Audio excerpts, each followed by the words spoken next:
जीवित किंवदंतियों, गाथाओं और स्थापनाओं का संगम है बुंदेलखंड। अपनी प्राकृतिक भूमि, पत्थरों और जंगलों में हार न मानने वाली जिद सी है बुंदेलखंड की विरासत। आश्चर्यचकित कर देने वाले प्राकृतिक दृश्यों, मानव निर्मित अद्भुत स्थापत्य कलाओं और दोनों के संयोग से उपजे एक आत्मविश्वास का नाम है बुंदेलखंड। प्राचीन जिझौती से बुंदेल राजाओं के कारण बुंदेलखंड हुए इस भूभाग में अनेकों दर्शनीय स्थल हैं, जो अपने आप में ऐतिहासिक और सांस्कृतिक कथाओं को छुपाए हुए हैं। हमने तय किया है कि उत्तर प्रदेश के बुंदेलखंड क्षेत्र की यात्रा झांसी से आरंभ करके देवगढ़ और फिर झांसी से चित्रकूट तक 2 भागों में करेंगे। और हम पहुंच गए झांसी।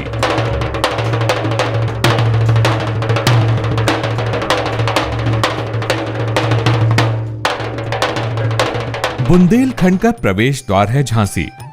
हमारी यात्रा का आरंभ बिंदु झांसी रेल मार्ग और सड़कों से भारत के अन्य स्थानों से जुड़ा हुआ है और यहीं पर है राजा वीर सिंह का बनवाया हुआ प्रसिद्ध ऐतिहासिक झांसी का किला।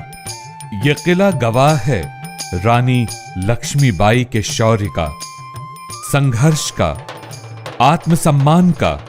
1857 के गदर में रानी ने अंग्रेजों को बुंदेलखंड के मूल स्वभाव का परिचय दिया। अपनी वीरता और साहस से जन कथाओं और लोक मन में ढल चुकी रानी लक्ष्मीबाई से जुड़ा यह किला अपने आप में एक ऐतिहासिक दस्तावेज है। निर्माण की दृष्टि से किले को 3 भागों बारादरी, शंकरगढ़ और पंचमहल में विभाजित किया गया। कड़क बिजली और भवानी शंकर तोप, गौस खां और मोतीबाई की कब्रें, काल कोठरी और कुदान स्थल इस किले के मुख्य आकर्षण हैं। झांसी से बाहर निकलते ही मात्र 24 किलोमीटर पर स्थित है बरुआ सागर। सागर की तरह अनंत एक झील और उसके एक किनारे की एक पहाड़ी पर बना किला। अद्भुत सौंदर्य और सामंजस्य से भरी हुई जगह है बरुआ सागर। बुंदेला शासन के गर्व के रूप में इसे राजा उदित सिंह ने 17वीं शताब्दी में बनवाया। किला लगभग 2.5 वर्ग किलोमीटर में फैला है। किले के चारों ओर विशाल परकोटे में 9 बुर्ज बने हैं।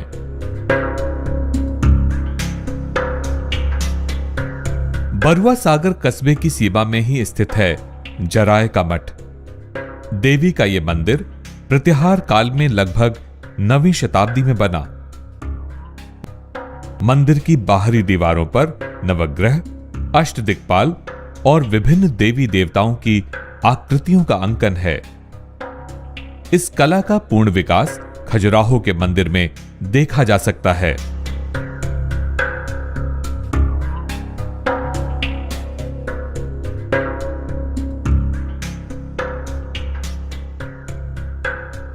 दूसरे दिन हमें झांसी से देवगढ़ का रास्ता तय करना था।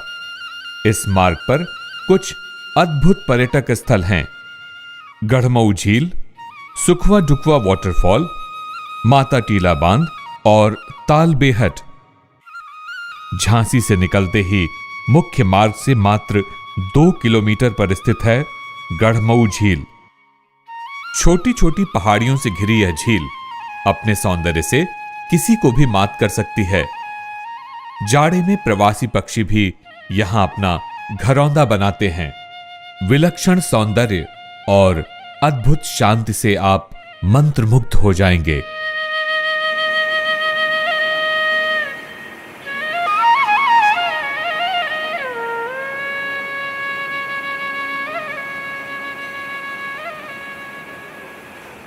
मानव निर्मित एक करिश्मा है सुखवा डुकवा वाटरफॉल।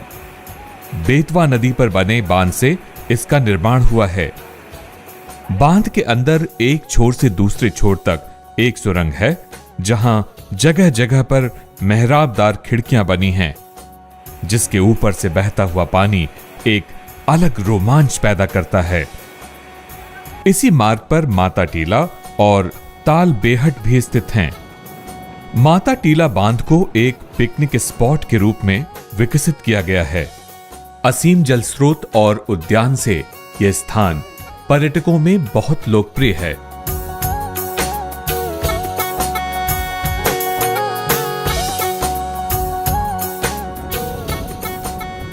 यहां से लगभग 10 किलोमीटर दूर है ताल बेहट, विशाल फैली हुई मानसरोवर झील और उसके निकट राजा मर्दन सिंह का बनवाया हुआ शानदार किला।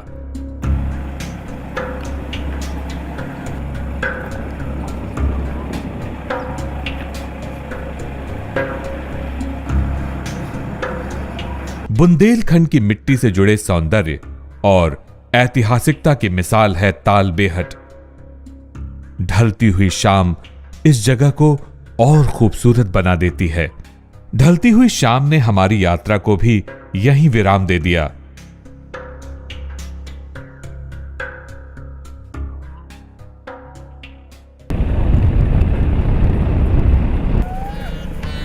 अपूर्व, अद्वितीय, मात्र इन्हीं शब्दों से वर्णित किया जा सकता है देवगढ़ को।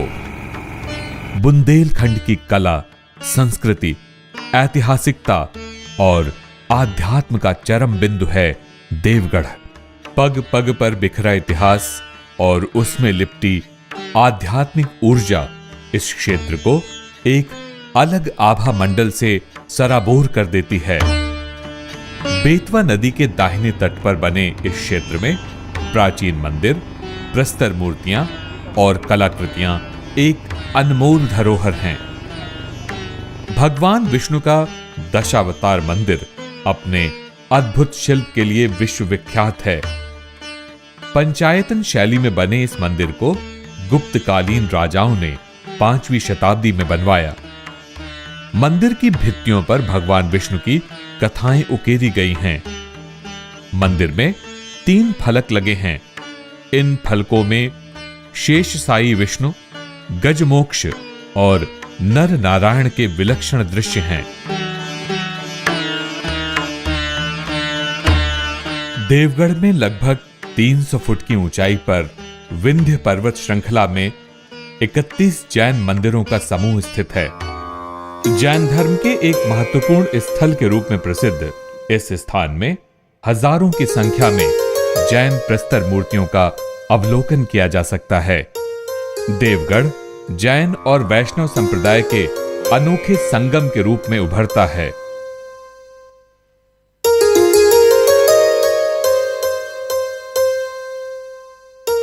इसी के साथ साथ नई खोजी गई बौद्ध गुफा ने इस क्षेत्र को भारतीय संस्कृति की एक अलग मिसाल बना दिया है। नदी से लगी विशाल पहाड़ियों पर इस प्रकार की अनेकों गुफाएं हैं, जहां भित्तियों पर अलग अलग कलाएं अंकित हैं।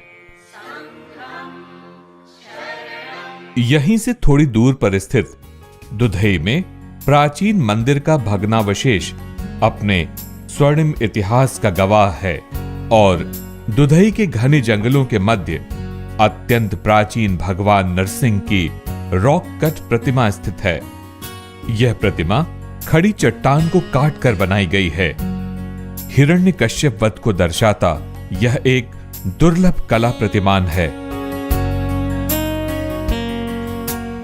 देवगढ़ में तीसरा दिन बिताकर हम फिर से झांसी के लिए चल पड़े, जहां से हमें बुंदेलखंड के एक अलग भाग को देखने के लिए निकलना था।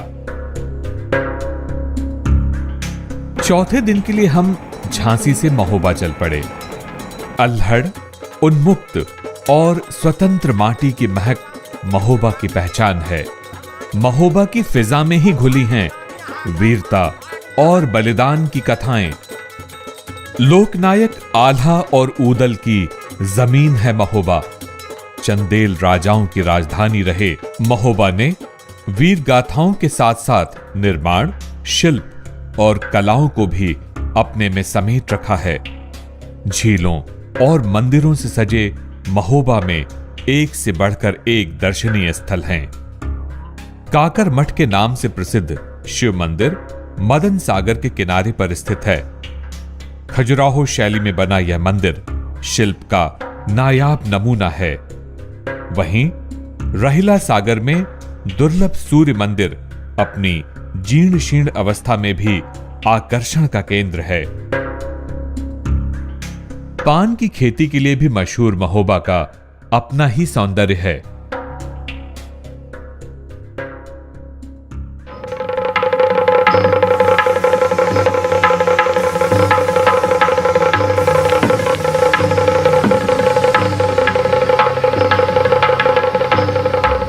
पांचवें दिन हम बुंदेलखंड का रक्षा दुर्ग कहे जाने वाले कालिंजर किले में थे। लगभग 3 वर्ग किलोमीटर क्षेत्र में फैला यह दुर्ग एक ही पहाड़ी पर बनाया गया है। कालंजर से बने कालिंजर का अर्थ है मृत्यु को नष्ट करने वाला, अर्थात शिव। कहते हैं समुद्र मंथन के बाद निकले विष को पीकर शिव व्याकुल हो उठे और उन्होंने इसी स्थान पर अपनी व्याकुलता शांत की। कालिंजर पर कई राजवंशों जैसे चेद, नंद, मौर्य, शुंग, गुप्त आदि का शासन रहा। लाल बलुआ प्रस्तर खंडों से निर्मित कालिंजर दुर्ग के भवन अत्यंत आकर्षक हैं, जिसमें पीले रंग के चूने का पलस्तर किया गया है।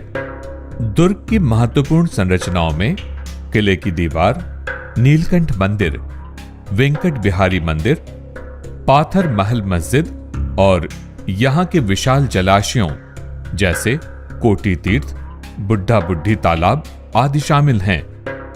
इस दुर्ग में उत्तर से प्रवेश करते समय 7 द्वार पड़ते हैं। अमान सिंह महल, जो कि अब संग्रहालय में परिवर्तित कर दिया गया है, अपने आप में अमूल्य धरोहरों को समेटे हुए है।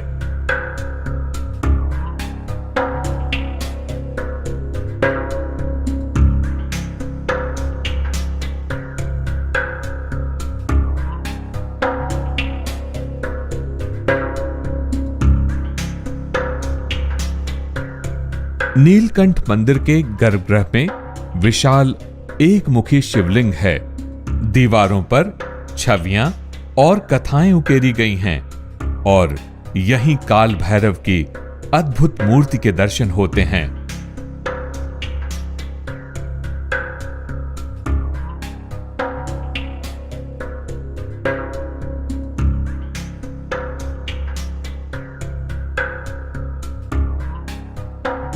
कालिंजर धीरे धीरे अपने विलक्षण स्थापनाओं, शिल्पों और दृश्यों से सैलानियों को बांध लेता है। ढलती हुई शाम धीरे धीरे पास से ही बहती बाघेन नदी में डूब रही है। कालिंजर बुंदेलखंड का एक महत्वपूर्ण अध्याय है। हमें यहां से चित्रकूट के लिए कूच करना था।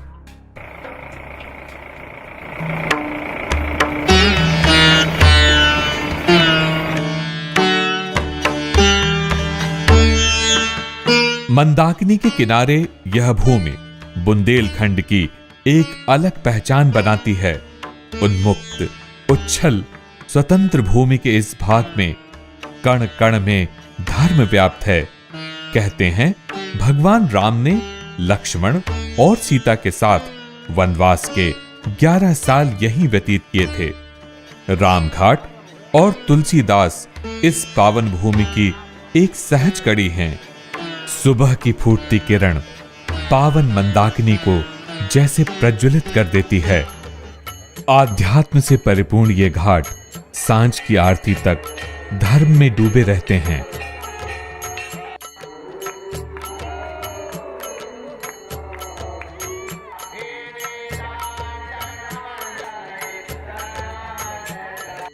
लक्ष्मण पहाड़ी, कामदगिरी, हनुमान धारा, जानकी कुंड, कामतानाथ, स्फटिक शिला, अनुसुईया का आश्रम, पग पग भूमि इसी धार्मिक भाव में रची बसी है। देवांगना कोटि तीर्थ जैसे स्थान विंध्य पर्वत श्रृंखला में यहां वहां फैले हुए हैं। जनश्रुति है कि हजारों साधु संत इन पर्वतों में तपस्या कर रहे हैं। चित्रकूट से मात्र 19 किलोमीटर दूर गुप्त गोदावरी नाम का आश्चर्यचकित करने वाला प्राकृतिक स्थल है।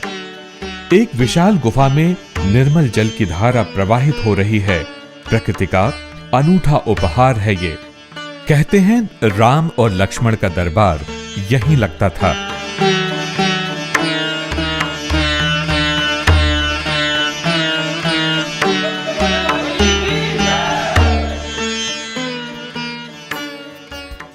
वहीं चित्रकूट से थोड़ी दूर पर स्थित गणेश बाग मिनी खजुराहो के रूप में विख्यात है।